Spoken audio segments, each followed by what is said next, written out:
ونحن على ذلك لمن الشاهدين والشاكرين والحمد لله رب العالمين. مولاي صل وسلم دائما أبدا على حبيبك خير الخلق كلهم. يا أكرم الخلق ما لي من ألوذ به سواك عند حلول الحادث الأممي.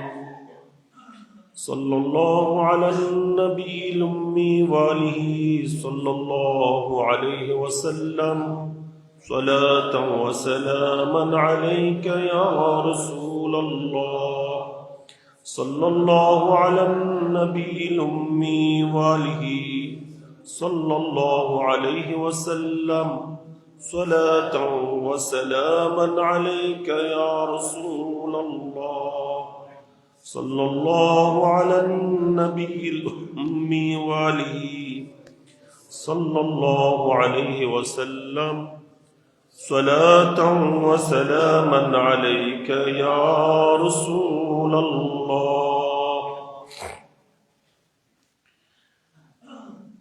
আলহামদুলিল্লাহ, আল্লাহ পাক সুবহানাহু ওয়া তাআলার দয়ায় আমরা পবিত্র কোরআনুল কারীমের ধারাবাহিক যে তাফসীর করে আসছে সেই তাফসীর সূরা আলে ইমরানের আজ 133 থেকে 134 নং আয়াত পর্যন্ত তিলাওয়াতের মাধ্যমে পেশ হবে। আল্লাহ পাক সুবহানাহু ওয়া তাআলা আল্লাহর সেই চিরস্থায়ী কালামে কদীম, কোরআনে মুবিন, ফুরকানে হামিদের মর্মার্থ অবগত হয়ে তার উপর আল্লাহ তাআলা আমাদেরকে আমল করে এর ফয়জ বরকত লাভে ধন্য হওয়ার, এর মাধ্যমে দুনিয়া আখিরাতে সফলতা লাভ করার আল্লাহ আমাদের তৌফিক দান করুন। পূর্বের আয়াতে বলা হয়েছিল যে আল্লাহকে ভয় করো, এতে তোমাদের কামিয়াবি হবে, এবং জাহান্নামকে ভয় করো যে জাহান্নাম কাফিরদের জন্য তৈয়ার করা হয়েছে, এবং তোমরা আল্লাহ এবং রসুলের আনুগত্য করো, এতে তোমাদেরকে রহমত করা হবে, দয়া করা হবে। এবার আল্লাহ পাক সুবহানাহু ওয়া তাআলা ঈমানদার বান্দাদেরকে নির্দেশ দিচ্ছেন, ওয়াসারিউ ইলা মাগফিরাতিন মির রাব্বিকুম ওয়া জান্নাতিন আরদুহাস সামাওয়াতু ওয়াল আরদ।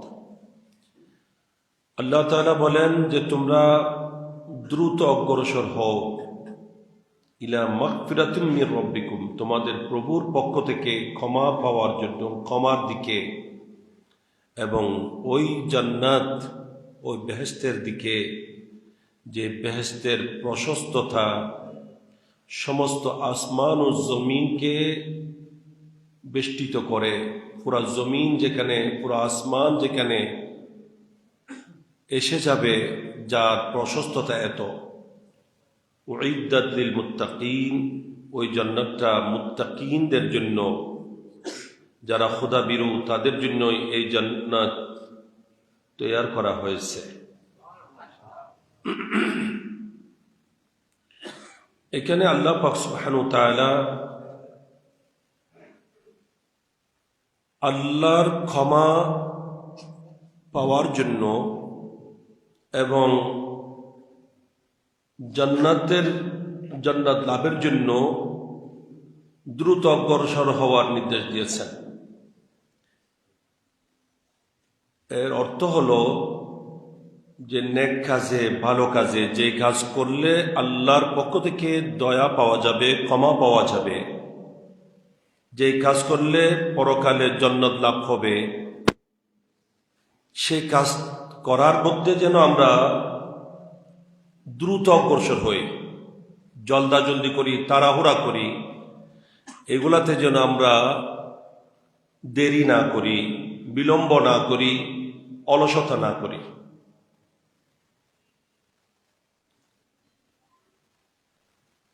আমাদের কিন্তু অবস্থা হচ্ছে তার বিপরীত। এই আয়াতে আল্লাহ তাআলা বলতেছেন তোমরা নেক কাজে, অর্থাৎ যে সমস্ত কাজ, নেক কাজ, যে কাজে ক্ষমা পাওয়া যাবে, জান্নাত পাওয়া যাবে, সেই কাজ বলতে নেক কাজ, সেটা নামাজ হোক, দান খয়রাত হোক, কোরআনে পাকের তিলাওয়াত হোক, যত রকমের আল্লাহ এবং রসুলের পছন্দনীয় কাজ, যে কাজ করার মাধ্যমে বান্দা আল্লাহর পক্ষ থেকে ক্ষমা লাভ করে, যে কাজ করার মাধ্যমে পরকালে জান্নাত লাভে ধন্য হবে, এই সমস্ত নেকির কাজে, মসজিদে আসার মধ্যে, দান খয়রাত করার মধ্যে, আল্লাহ এবং রসুলের সন্তুষ্টিজনক সমস্ত ভালো কাজে প্রতিযোগিতামূলক অগ্রসর হওয়া, কার আগে কে করবে। এর তাফসীরে এটাও বলা হচ্ছে যে এমন ভাবে যেন করে যে এটা আমার জীবনের শেষ সুযোগ।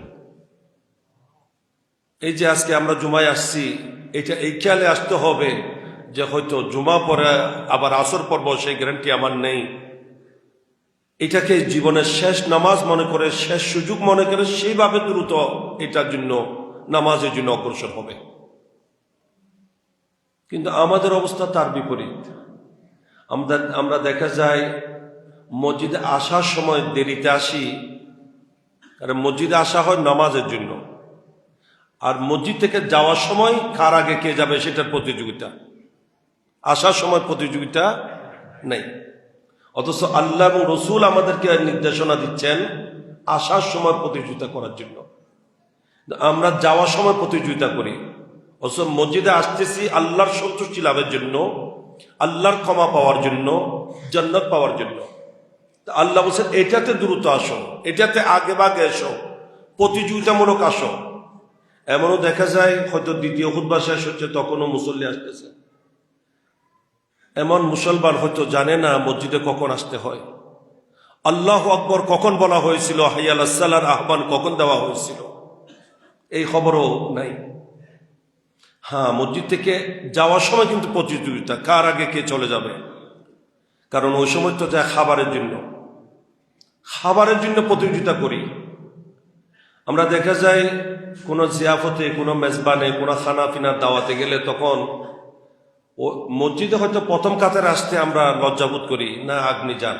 তখন আরেকজনকে বলি যে আপনি যান, আমি যাব না, আমি পিছনের কাতারে থাকবো, আমি সামনের কাতারে বসবো না। কিন্তু মেজবানে গেলে তখন দেখা যায় ওই সময় মুরব্বীকেও দেখে না, মুরব্বীকে বলে যে আপনারা সাইডে থাকেন, আগে আমরা খেয়ে নিই।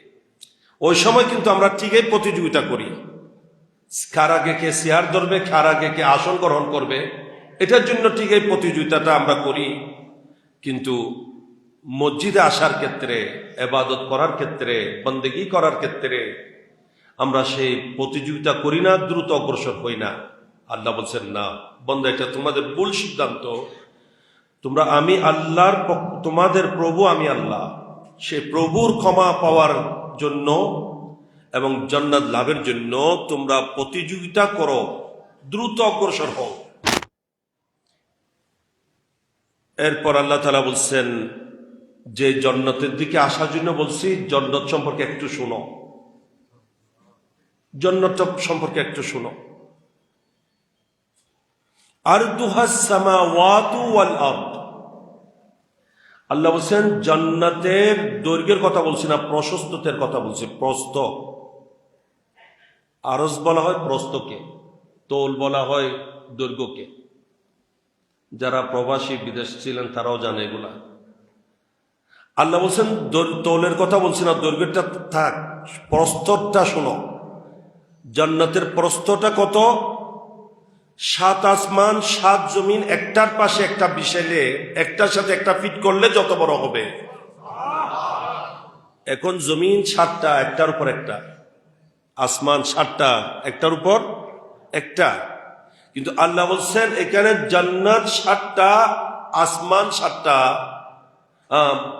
আসমান 7টা এবং জমিন 7টা। 7 জমিন 7 আসমান একত্রিত করলে একটার পাশে একটা বসালে যত বড় হবে, আমার জান্নাতের প্রস্থটা তার চেয়ে বড়।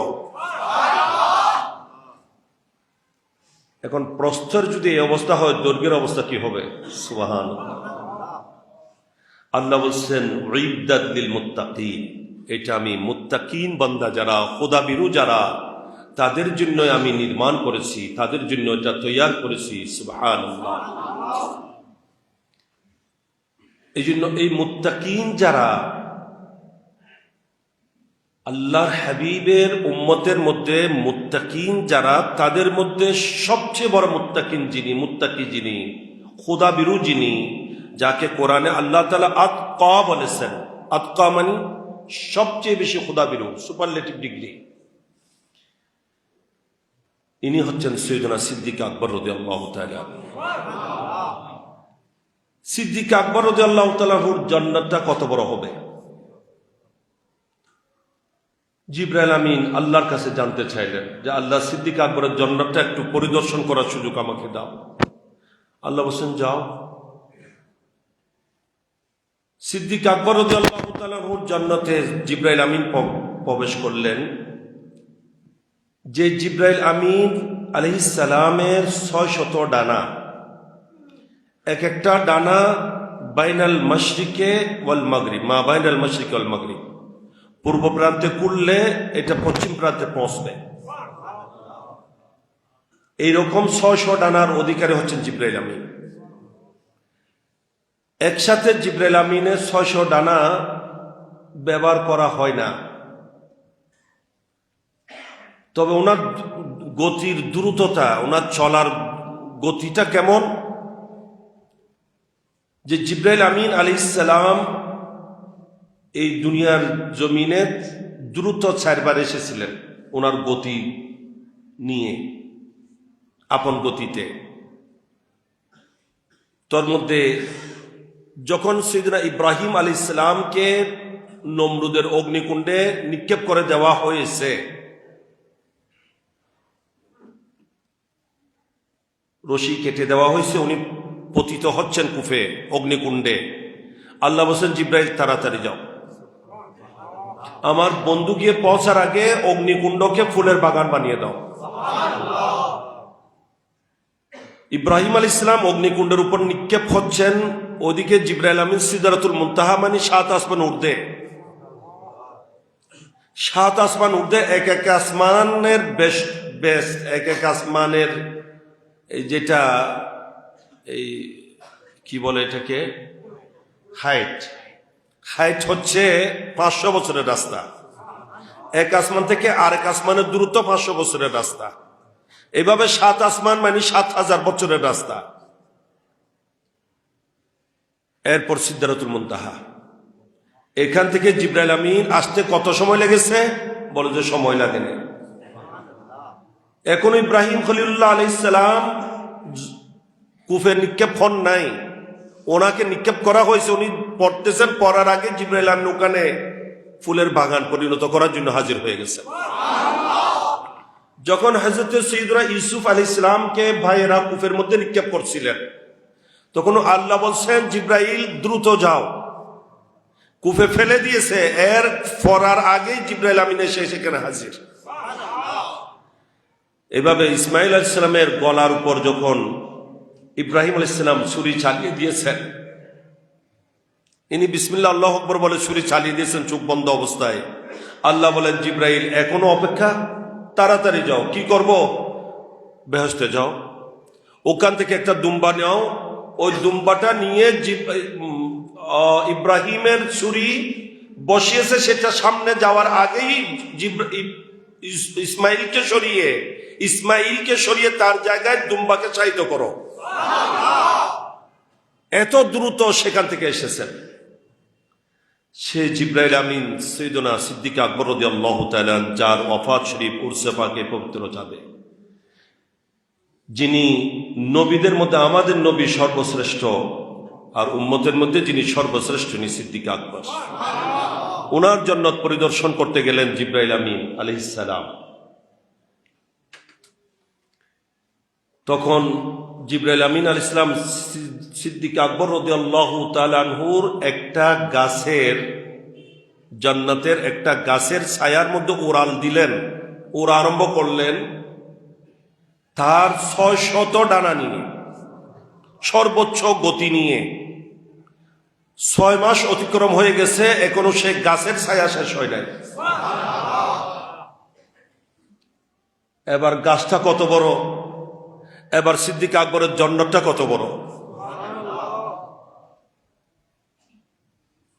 জিবরাইল বলে, ইয়া বারি তাআলা, আমি জিবরাইলের এত গতি, 600 এত বড় বড় ডানার অধিকারী, 600 ডানা নিয়ে সর্বোচ্চ গতিতে আমি চলে যে সিদ্দিক আকবরের জান্নাতের একটা গাছের ছায়া শেষ করতে পারলাম না 6 মাসে, তো আপনি সিদ্দিক আকবরকে এত বড় জান্নাত দিলে সিদ্দিক আকবর এটা কিভাবে দেখবেন?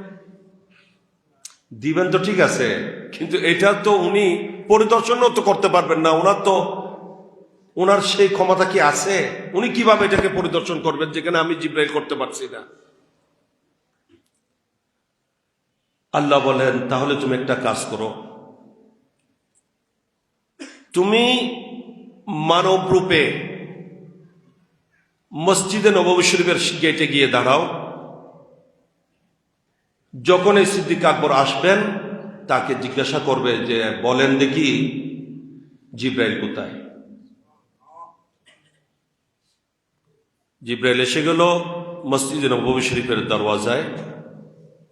দেখা গেল সিদ্দিক আকবর রাদিয়াল্লাহু তাআলা মসজিদে নববী শরীফে প্রবেশের জন্য আসছেন। জিবরাইল আলাইহিস সালাম মানব রূপে আসছেন, যে উনি একজন মানুষ। সিদ্দিক আকবরকে সালাম দিলেন, সালাম দিয়ে জিজ্ঞাসা করলেন যে আপনার কাছে একটা প্রশ্ন, আমাকে একটু বলেন দেখি এই মুহূর্তে জিবরাইল কোথায়। সিদ্দিক আকবর রাদিয়াল্লাহু তাআলা চোখ বন্ধ করলেন। চোখ বন্ধ করেই মুহূর্তের মধ্যে আবার চোখ খুললেন, চোখ খুলে ওনার হাত ধরলেন, বলে যে তুমি জিবরাইল। কিভাবে বললেন? চোখ বন্ধ করে কি দেখলেন আমাকে জিবরাইল কিভাবে শনাক্ত করলেন? বলে, আমি যখন চোখ বন্ধ করেছি তোমার ঠিকানা প্রথম সিদরাতুল মুনতাহা, ওখানে তোমাকে দেখছি, ওখানে তুমি নাই। 8টা জান্নাত পরিদর্শন করে ফেলেছি, 8টা জান্নাতকে দর্শন করেছি, সেখানেও তোমাকে পাই নাই। 7 আসমানে দেখেছি, সেখানেও নাই। 7 জমিনও দেখেছি, সেখানেও নাই। কোথাও তোমাকে না পেয়ে আমি এটাই বুঝতে পেরেছি তুমি আমার সামনে হাজির, মানব রূপে তুমি এসেছো আমার সামনে। সুবহানাল্লাহ। এইটা হচ্ছে সিদ্দিক আকবরের শান। তো উম্মতের যদি এই শান হয়ে থাকে তো পেয়ারা নবীর শান কি হবে? তো সিদ্দিক আকবরের দৃষ্টিশক্তি যদি এত পাওয়ারফুল হয়, ইনি হচ্ছেন আল্লাহর একজন বান্দা, নবীর একজন উম্মত, তবে শ্রেষ্ঠ উম্মত, সর্বশ্রেষ্ঠ উম্মত। ওনার শান এই, তাহলে নবীর শান কি হবে? আর নবীর শান যদি এই হয়ে থাকে, আল্লাহর শান কি হবে? এই জন্য আল্লাহকে বোঝার জন্য ওলিকে বুঝতে হবে, ওলিকে জানতে হবে। সিদ্দিক আকবর ইনি উম্মতের সর্বশ্রেষ্ঠ ওলি, সর্বশ্রেষ্ঠ সাহাবী, সর্বশ্রেষ্ঠ মুত্তাকি। ইনার শান এই। আল্লাহ বলছেন সেই জান্নাত যেটার শুধু প্রস্থ 7 আসমান 7 জমিন একটার পাশে একটা বসালে যত, জান্নাতের প্রস্থটা তত। এবার এর দৈর্ঘ্যটা কত হতে পারে? এটা কার জন্য? খোদাবিরু বান্দাদের জন্য, মুত্তাকিনদের জন্য। তা এই জন্য রব্বুল আলামিন আগেই বারংবার বলছেন আমাদেরকে, ওয়াত্তাকুল্লাহ ওয়াত্তাকুন্নার, ওয়াত্তাকুল্লাহ, তোমরা আল্লাহকে ভয় করো। তা আমরা যদি আল্লাহকে ভয় করে থাকি, আল্লাহর ক্ষমা দয়া মেহেরবানি পাওয়ার জন্য যদি আমরা জীবনে সর্বক্ষেত্রে প্রচেষ্টা চালিয়ে যাই, তাহলে সেই জান্নাতের অধিকারী আমরা হব। আল্লাহ পাক এই জান্নাত মুত্তাকিন বান্দাদের জন্য বানিয়েছেন, আলহামদুলিল্লাহ। তবে এখানে হাদিসে পাক দেখলে দেখা যায় অনেক অনেক গুনেগার, পাপী, দোষী, অপরাধী, তারাও পরকালে আল্লাহর নবীর শাফাতের মাধ্যমে জান্নাত লাভ করবেন। হাদিসে পাকে আল্লাহ নবী বলছেন, শাফাআতি লি আহলিল কাবাইর মিন উম্মতি, আমার উম্মতের যারা বড় বড় গুনাহগার, অপরাধী, কবিরা গুনাহকারী, তাদের জন্যই আমার শাফাআত। তাহলে এখানে আহলে কাবাইর যারা, তারাও শাফাআত পাবে, শাফাআত পেলে জান্নাত পাবে। এখানে আল্লাহ তাআলা বলছেন জান্নাতটা মুত্তাকিনদের জন্য নির্মিত হয়েছে। এখানে সেখানে দেখা যাচ্ছে গুনাহগাররাও যাবে। তো এটার জবাব হচ্ছে, তাফসিরে বলা হচ্ছে এটার জবাব এটাই যে জান্নাতে মুত্তাকিনরা যাবে আল্লাহর দয়ায়, আর গুনাহগাররা যাবে মুত্তাকিনদের ওসিলায়। এটা হচ্ছে তুফাইলি যাকে বলে। আর দেশ তুলফা হয় দে দিয়ে দে হুজুর, রে হুজুরকে দাওয়াত করেছে, হুজুরের সাথে আরেকজন যায় না, হুজুরের সাথে যারা থাকে তারাও খাবার খায় কিনা, দাওয়াত তারাও খায়। এটা উনার উসিলায়, উনার তুফাইলে। হ্যাঁ, জান্নাত মুত্তাকিনদের জন্য। গুনাহগার পাপী দোষীরা কারো শাফাতের মাধ্যমে যদি আল্লাহ দয়া যায়, সেটা হবে মুত্তাকিনদের ওসিলায় যাবে। সুবহানাল্লাহ। এবার আল্লাহ তাআলা মুত্তাকিন কারা তাদের একটু পরিচয় দিচ্ছেন। আল্লাযীনা ইউনফিকুনা ফিস সাররাই ওয়াদ দাররাই ওয়াল কাযিমিনাল গায়যা ওয়াল আফিনা আনিন নাস।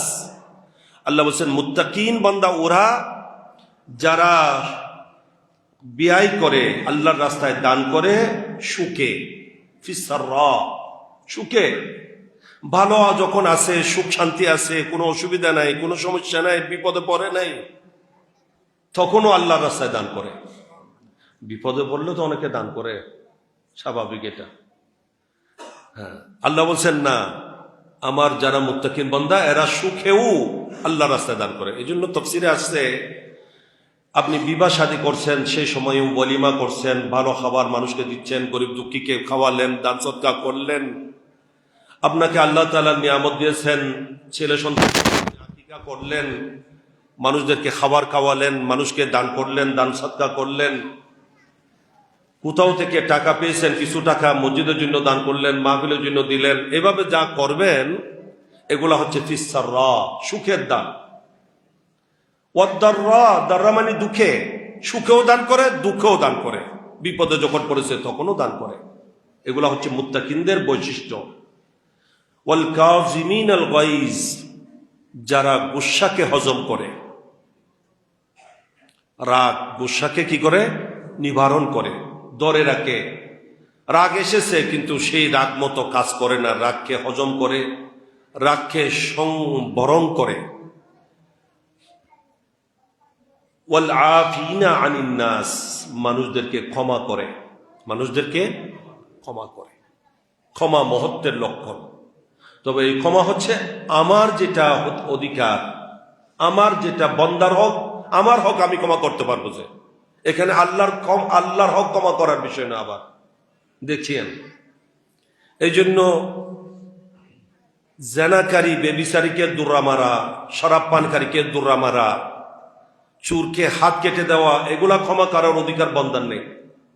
এগুলা শরীয়তের বিধান, এগুলো আল্লাহর হক। আপনার সাথে কারো কিছু হয়েছে, বা আপনার থেকে কারো থেকে আপনি টাকা পাবেন, বা কেউ আপনার ক্ষতি করেছে, আপনি তাকে ক্ষমা করে দিলেন, এইটা বলা হচ্ছে যে ওয়াল আফিনা আনিন নাস, মানুষদেরকে ক্ষমাকারী। আল্লাহ বলছেন এরাই হচ্ছে মুত্তাকিন। এগুলো মুত্তাকিনদের কিছু বৈশিষ্ট্য এখানে বলা হয়েছে। আমরা শুরুতেই মুত্তাকিনদের কিছু পরিচয় পেয়েছি। আল্লাহ তাআলা বলছেন আল্লাযিনা ইউকিমুনাস সালাহ, আল্লাযিনা ইউমিনুনা বিল গায়ব, যারা অদৃশ্যের উপর ঈমান রাখে, ওয়া ইউকিমুনাস সালাহ, এবং নামাজ কায়েম করে, নামাজ প্রতিষ্ঠাকারী। ওয়া মিম্মা রাযাকনাহুম ইউনফিকুন, আল্লাহর দেওয়া রিজিক থেকে আল্লাহর রাস্তায় ব্যয় করে। তা আল্লাহর রাস্তায় ব্যয় করা এটা বড় গুরুত্বপূর্ণ। এটা সব জায়গায় আল্লাহ তাআলা বলছেন। এখানেও আল্লাহ তাআলা মুত্তাকিনের প্রথম বৈশিষ্ট্য বলছেন ইউনফিকুনা ফিস সাররাই ওয়াদ দাররা, এরা সুখেও আল্লাহর রাস্তায় দান করে, আল্লাহর সন্তুষ্টির জন্য ব্যয় করে, দুঃখেও আল্লাহর রাস্তায় ব্যয় করে। গরিব দুঃখী, পাড়া প্রতিবেশী, নিজের আত্মীয় স্বজন, এভাবে আল্লাহর যত ব্যয়ের খাত আছে সবগুলাতে তারা দান করে, ব্যয় করে, কাকে রাজি করার জন্য? আল্লাহকে। তাই শুধু বিপদে পড়লে দান করবে এটা নয়, সুখে দুঃখে সবসময় কি করবে? আল্লাহর রাস্তায় দান করবে। এটা হচ্ছে মুত্তাকিনদের অন্যতম বৈশিষ্ট্য। ওয়াল্লাহু ইউহিব্বুল মুহসিনিন। আল্লাহ বলেন, আমি যারা মুহসিন বান্দা, নেক কর্ম সম্পাদনকারী, অর্থাৎ যারা এহসানকারী, পরোপকারকারী, যারা ভালো করে, এহসান করে, যারা নেক কাজ করে, সৎকর্ম পরায়ণশীল, আল্লাহ বলেন তারা আমার প্রিয়, তারা আল্লাহর প্রিয় হয়ে থাকেন। সুবহানাল্লাহ। এরপর আল্লাহ তাআলা মুত্তাকিনদের এবং মুহসিন বান্দাদের আরো কিছু বৈশিষ্ট্য বলছেন। ওয়াল্লাযীনা ইযা ফাআলু ফাহিশা আও যালামু আনফুসাহুম। এই আয়াতের একটা শানে নুজুল আছে, প্রেক্ষাপট আছে। একজন সাহাবী মুমিন,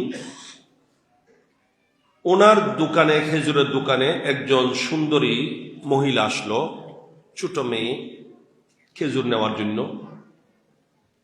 উনি হঠাৎ ওই মেয়েকে বললেন যে ভিতরে আরো সুন্দর খেজুর আছে, তুমি ভিতরে আসো। ওনাকে ভিতরে নিয়ে গিয়ে চুমুক দিলেন, ওনাকে জড়িয়ে ধরলেন। এত দূরে ওই মহিলা বললেন, ইত্তাকিল্লাহ, আল্লাহকে ভয় করো, আল্লাহকে ভয় করো। এখানে যদিও কেউ নেই, আল্লাহ কিন্তু দেখতেছেন। এটা বলার সাথে সাথেই ওই মহিলাকে ছেড়ে দিয়ে উনি দ্রুত নবীর দরবারে হাজির হয়ে গেছেন। লজ্জিত হয়ে নবীর সামনে হাজির হয়ে নবীকে বলছেন, ইয়া রাসূলুল্লাহ, আমি অপরাধ করেছি, আমার উপর হদ কায়েম করুন, শাস্তি প্রয়োগ করুন। আল্লাহ নবী তাকে কোনো কিছু উত্তর দিলেন না। নামাজের টাইম হয়ে গেছে, উনি নামাজ আদায় করলেন। নামাজ আদায় করার পর উনি আবারও বললেন যে ইয়া রাসূলুল্লাহ, আমি তো অপরাধ করেছি। এটা হচ্ছে ক্ষুধাবিরতা। এই আল্লাহর ভয়টা যদি এভাবে সবার মধ্যে সৃষ্টি হয়ে যায়, র্যাব বাহিনী, পুলিশ বাহিনী, আর্মি বাহিনী, বিডিআর কিছুই লাগবে না। ঘরের দরওয়াজা বন্ধ করার প্রয়োজন হবে না, পাহারাদারের প্রয়োজন হবে না, অন্যায় বন্ধ করার জন্য কোনো আইন লাগবে না। আল্লাহর ভয় যদি বান্দার মধ্যে সৃষ্টি হয়ে যায়, তখন অটোমেটিকলি সব অপরাধ বন্ধ হয়ে যাবে। কেউ কারো হক মেরে খাবে না, কারো সম্পদ গসব করবে না, আত্মসাৎ করবে না, কারো ক্ষতি সাধন করতে পারে না যদি আল্লাহর ভয় অন্তরে থাকে। আল্লাহর নবী সেই জিনিসটাই মানুষদের মধ্যে সৃষ্টি করেছেন, তখন তারা এইভাবে শুদ্ধ হয়ে গেছেন। চোর তো অপরাধী পালিয়ে থাকে, হাকিমের থেকে দূরে সরে হাকিমের দরবারে হাজির হয় না, এখানে কেউ দেখে নাই। কিন্তু অপরাধী নিজে এসে নিজে বলতেছেন, আমি অপরাধী, আমাকে শাস্তি দেন। এই জন্য আলা হযরত রাদিয়াল্লাহু তাআলা বলছেন, চোর হাকিম সে চুপতে হ্যাঁ ইয়া উসকে খেলাফ। চোর কি হাকিমের কাছে যায় নাকি তার বিপরীত হয়ে থাকে? ইয়া রাসূলুল্লাহ, আপনার অপরাধীগুলো ভিন্ন, আপনার শিক্ষা দীক্ষাটা এমন যে অপরাধী নিজেই এসে বলে আমি অপরাধী, আমাকে শাস্তি দেন। এইটাই আমাদের সবার অন্তরে আসতে হবে। এটার নাম তাকওয়া, এটার নাম ক্ষুধাবিরতা। এসে বললেন যে ইয়া রাসূলুল্লাহ, আমি অপরাধী, আমাকে শাস্তি দেন। নামাজের পর যখন আবারও বললেন, তখন নবী বললেন, কি করেছো? বলে যে এইরকম একটা কাজ, অপরাধ আমি করে ফেলেছি। তখন আল্লাহ নবী বললেন, তুমি নামাজ পড়েছো? আমার পিছনে নামাজ আদায় করেছো? বলে যে ইয়া রাসূলুল্লাহ, নামাজ তো আদায় করেছি। বলে আল্লাহ তোমার গুনাহ ক্ষমা করে দিয়েছেন। তোমার মধ্যে ক্ষুধাবিরতা সৃষ্টি হয়েছে, আল্লাহর ডর ভয় সৃষ্টি হয়েছে, ভীত সন্ত্রস্ত হয়ে লজ্জিত হয়ে ছুটে এসেছো আমার দরবারে। আমার দরবারে এসে যখন অপরাধ স্বীকার করেছো এবং আমার পিছনে নামাজ আদায় করেছো, এটা সগীরা গুনাহ আল্লাহ নামাজ আদায়ের মাধ্যমে ক্ষমা করে দিয়েছেন, এবং লজ্জিত হওয়ার কারণে, তওবা করার কারণে আল্লাহ ক্ষমা করে দিয়েছেন। এই জন্য আল্লাহ তাআলা সেই ঘটনাকে উদ্দেশ্য করে আয়াত নাযিল করে এখানে বলতেছেন, ওয়াল্লাযীনা ইযা ফাআলু ফাহিশা। এরা যখন কোনো অশ্লীল কাজ করে বসে, কোন অশ্লীল কাজ, ফাহিশা মানে অশ্লীল কাজ, কোন রকমের অশ্লীল কাজ যখন তারা করে বসে, আও যালামু আনফুসাহুম, অথবা নিজের নফসের উপর জুলুম করে, নিজের উপর অত্যাচার করে, অর্থাৎ কোনো গুনাহ অপরাধ করে ফেলে। আমরা যে গুনাহ করি, অপরাধ করি, আল্লাহর অমান্যতা করি, এগুলা মূলত আমরা কারো ক্ষতি করি না, আমরা আমাদের ক্ষতি করি, আমাদের উপরে অত্যাচার করি। অনেকে বলছেন এখানে ফাহশা মানে কবিরা গুনাহ, জালামু আনফুসাহুম মানে সগীরা গুনাহ, বড় গুনাহ বা ছোট গুনাহ।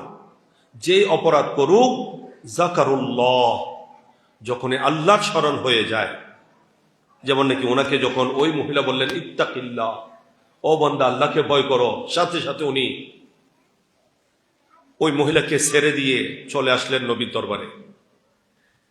এই যে আল্লাহর ভয় সৃষ্টি হয়ে গেছে, আল্লাহর স্মরণ এসেছে, ফাস্তাগফারু লিযুনুবিহিম, আল্লাহ তাআলা শিক্ষা দিচ্ছেন যারা মুহসিন বান্দা, যারা মুত্তাকিন, তারা যদি কোনো অপরাধ করে বসে, সেটা বড় হোক আর ছোট হোক, যখন আল্লাহর ইয়াদ আসে, আল্লাহর স্মরণ আসে, সাথে সাথে আল্লাহর কাছে নিজের গুনার জন্য লজ্জিত হয়ে ক্ষমা প্রার্থনা করে। ফাস্তাগফারু লিযুনুবিহিম ওয়া মান ইয়াগফিরুয যুনুবা ইল্লাল্লাহ। সুবহানাল্লাহ। আল্লাহ বলেন, আমি ছাড়া গুনাহ ক্ষমা করবে কে? আমি ছাড়া কি গুনাহ ক্ষমা করার কেউ আছে? তো বান্দা তো আমার কাছে আসবে, আমার কাছে ক্ষমা চাইবে, আর আমার বান্দাকে আমি যদি ক্ষমা না করি, ক্ষমা কে করবে? ওয়া মান ইয়াগফিরুয যুনুবা ইল্লাল্লাহ। আমি আল্লাহ ছাড়া ক্ষমা করার কেউ নেই। সেই বান্দা জানে যে আল্লাহ থেকে পালিয়ে কোথাও রক্ষা হবে না, সেই জন্য আমার কাছে আসতেই হবে। এই বান্দা জানে আমি ছাড়া ক্ষমা করার কেউ নাই, সেই জন্য আমার কাছে ক্ষমা প্রার্থনা করে।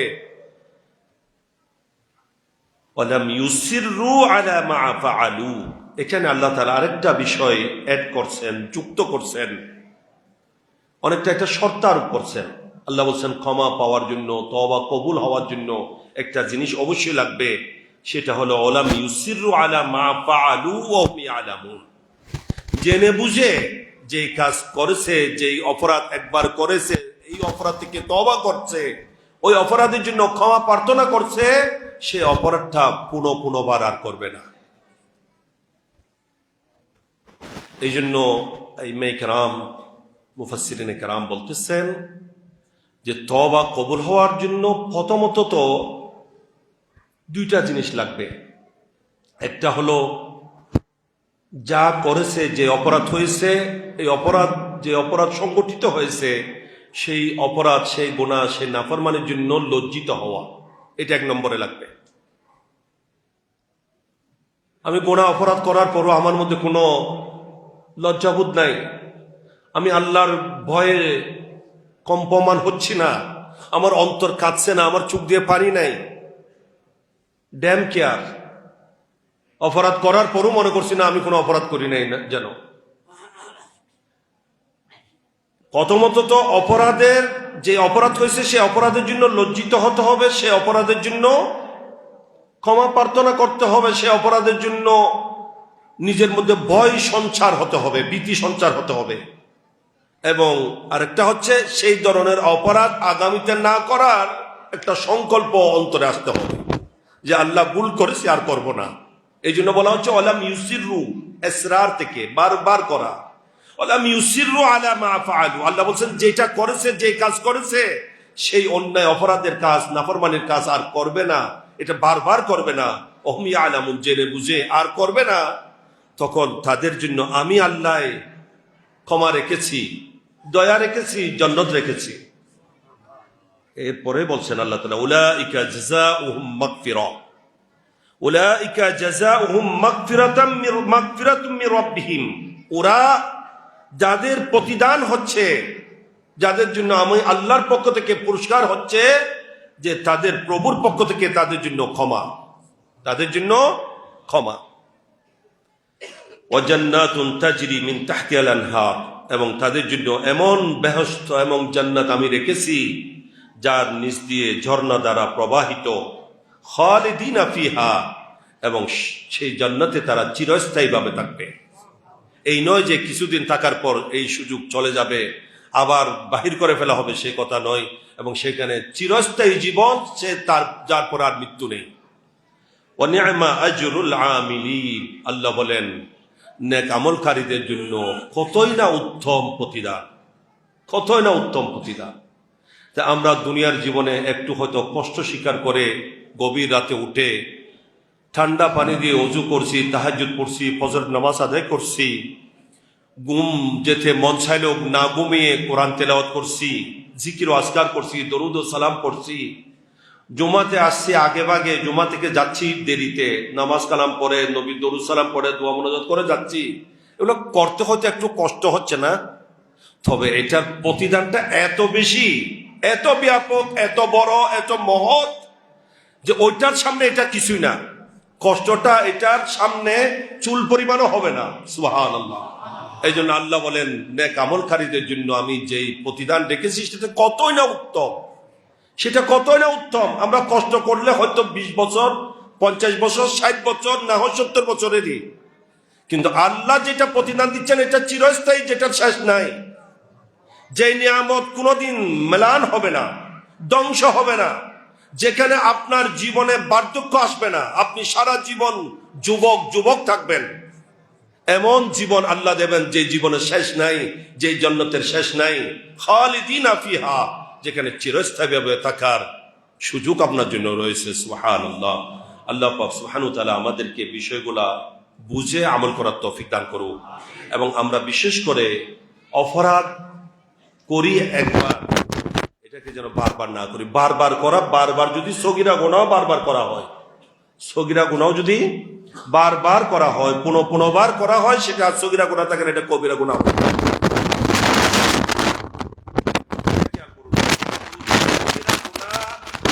বারবার করার কারণে কবিরা গুনাহ হয়ে যায়। বারবার করলে এই জন্য যারা মুখে দাড়ি রাখে না, একটা কথা বলছি, বাকিগুলো নিজেরা খেয়াল করবে, যারা নিয়মিত দাড়ি মুন্ডে ফেলে, দাড়ি শেষ করে, দাড়ি রাখে না, এটা কবিরা গুনাহ। দাড়ি রাখাটা ওয়াজিব, আর আপনি এই অপরাধটা নিয়মিত করে যাচ্ছেন, কবিরা গুনাহটা, তাহলে এটা কেমন অপরাধ হতে পারে? আর আপনি ক্ষমা করছেন, আল্লাহ ক্ষমা চাচ্ছেন,